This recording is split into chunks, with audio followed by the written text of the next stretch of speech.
It's officially time for the Watson Marketing Services Halloween party. Office social butterfly Sasha Doyle is early, setting up for the event. Guests begin to arrive, with Addison Doyle showing up right on time, as usual. Mark Flowers is next, followed by company co-owners John Watson and his sister, Callie Watson Doyle.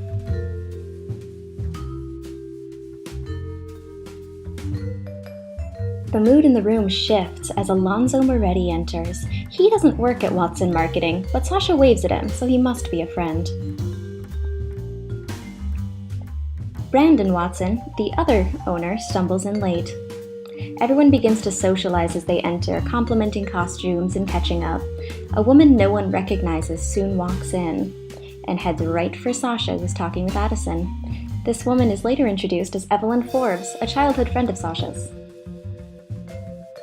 Evelyn grabs Sasha's arm and pulls her to the other side of the room. The two have a heated argument, unaware of Mark's eavesdropping.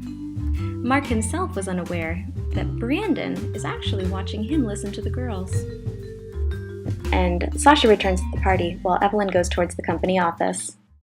Alonzo finally found a way to corner Mark. He already wrote a very blunt message on a piece of paper, and he walked right over, looked him in the eye, and handed him the note, hoping to avoid the attention of everyone else at the party. Mark reads the note that says, "Pay up or die." Then he too sneaks off towards the offices. Mark bursts into Sasha's office and feverishly begins digging through her desk. Where could it be? But before he finds what he came for, he hears someone coming. He hides just as Evelyn walks in. She looks at the desk, lifts a few papers, and finds exactly what she's looking for: the flash drive. She grabs it and quickly leaves the office, but goes in the wrong direction.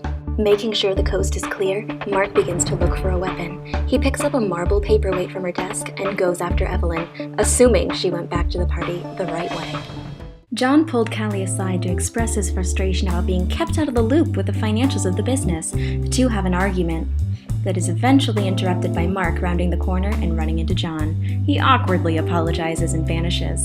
Was he hiding something in his coat? Callie and John agree to disagree and head back to the party, but John decides to step outside for some air. Eventually, everyone ends up back in the party area. But then, Sasha gets an idea. She suggests that everyone head to the print production building to watch a scary movie and wrap up the night. The group eagerly agrees and gets ready to leave. Sasha and Evelyn work out a carpool, and they end up leaving together. But just before they get to the door, Evelyn hands Sasha her office keys and the flash drive. Evelyn pulls up to the production door building and drops Sasha off to go find parking.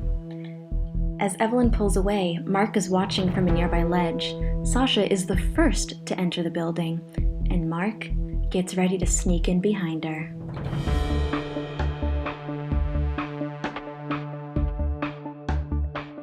Mark pulls out the paperweight he's been carrying, and as Sasha approaches the paper shelves, he hits her over the head with it. She immediately falls to the ground, and Mark leans down to check on her. He only meant to knock her out to get the flash drive, but she isn't breathing. He drops the bloody paperweight and decides to leave behind the note from Alonzo as a decoy. Mark quickly dashes out of the data management office door to go around the building and re-enter with the other guests, hoping his crime will go unnoticed. Brandon is the first to arrive after a 10-minute jog to the production building. Don't drink and drive. He's surprised to be the first one to arrive, but parking is a nightmare around the office. He hears a knock at the door and lets Addison in. Why does she always seem so annoyed with him? Evelyn is next to enter, looking around the room for Sasha. Mark comes in right after, but he seems a little out of breath.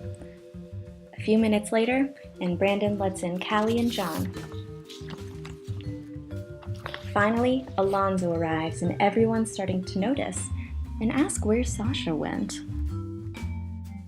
The party is in full swing, and John takes it upon himself to go get some popcorn for the movie. He walks between the shelves of paper looking for the snacks, but as he rounds the corner, he makes a gruesome discovery. It's Sasha's body. He yells, and everyone rushes over to take in the horrific scene. A search of the body and the area uncovers a marble paperweight, presumably the murder weapon, and a paper note that says, "Pay up or die." But who killed Sasha Doyle? You as the detective probably already figured this out. You broke down our suspect, Mark Flowers, and he broke. He told you everything. He's having some money troubles, and Alonzo was threatening him. He didn't know what to do. He just meant to knock her out to get the flash drive. He didn't know he'd kill her, and he's really sorry.